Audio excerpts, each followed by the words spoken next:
છત્રપાલસિંહ જામનગર। આજે ગોપાલ ઇટાલિયાની સભામાં અમે ગોપાલ ઇટાલિયા ઉપર જૂતું ફેંકી અને પ્રદીપસિંહ જાડેજાનો બદલો લીધો છે। એને જે તે ટાઈમે પ્રદીપસિંહને જૂતું ફેંક્યું હતું એને ઘણો લાંબો ટાઈમ થઈ ગયો છે।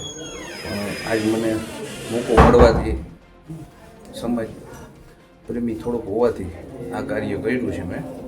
ગોપાલ ઇટાલિયા પર જૂતું ફેંકવાની ઘટનામાં હવે ધીરે ધીરે અનેક પ્રકારની ચર્ચાઓ શરૂ થઈ ગઈ છે, અનેક પ્રકારની વાતો લોકો કરી રહ્યા છે।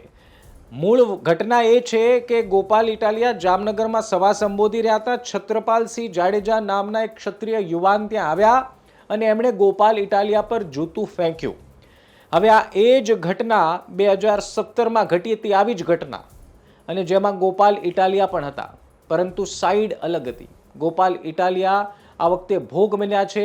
2017માં ગોપાલ ઇટાલિયા જે વ્યક્તિ હતા જેમણે જૂતું ફેંક્યું હતું, અને એ પણ રાજ્યના તત્કાલીન એ સમયના ગૃહમંત્રી પ્રદીપસિંહ જાડેજા ઉપર।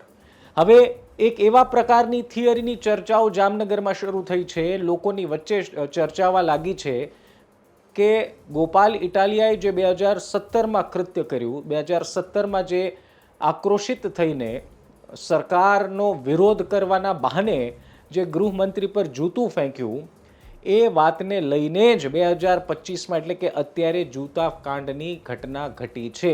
આવી એક ચર્ચાઓ શરૂ થઈ છે। એની પાછળનું કેટલાક લોકો લોજિક એવું આપે છે કે જૂતું ફેંકનાર, જામનગરમાં ગોપાલ ઇટાલિયા પર જૂતું ફેંકનાર જે વ્યક્તિ છે એ ક્ષત્રિય છે, એમનું નામ છે છત્રપાલસિંહ જાડેજા।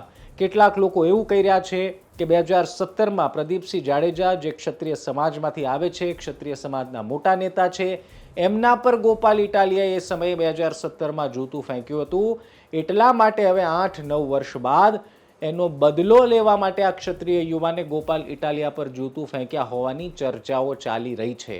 હવે આ વાતમાં તથ્ય કેટલું છે પોલીસ તપાસમાં ખબર પડશે, પરંતુ લોકો 2017માં ગોપાલ ઇટાલિયાએ ફેંકેલા જૂતાની વાતને કનેક્ટ કરી રહ્યા છે 2025માં, એટલે કે આજે થયેલા જૂતા કાંડની સાથે।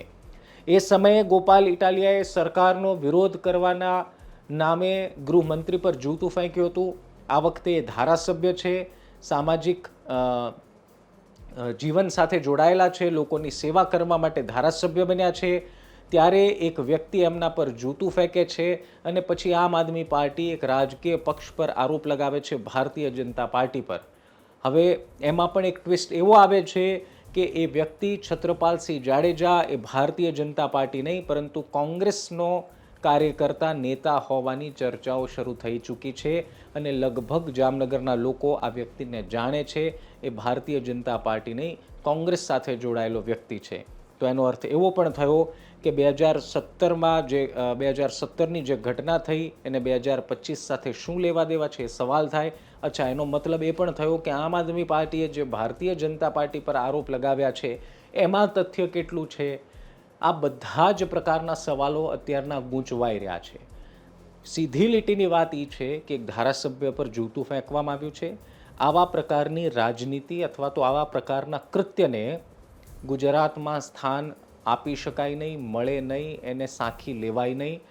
પોલીસે ગંભીરતા દાખવીને તપાસ કરવી જોઈએ, પરંતુ 2017 અને 2025ની ઘટનાને જે લિંક કરવામાં આવી રહી છે એમાં પણ શું એમાં કોઈ વાતમાં તથ્ય છે, સત્ય છે, એ પણ સામે આવવું જોઈએ અથવા તો એનો પણ ખુલાસો થવો જોઈએ। આપ શું માનો છો? કમેન્ટમાં જરૂર લખો। ફરી મળીએ એક નવા વિડીયો સાથે, ત્યાં સુધી ધ્યાન રાખો, મજા કરો, બાપા સાથે।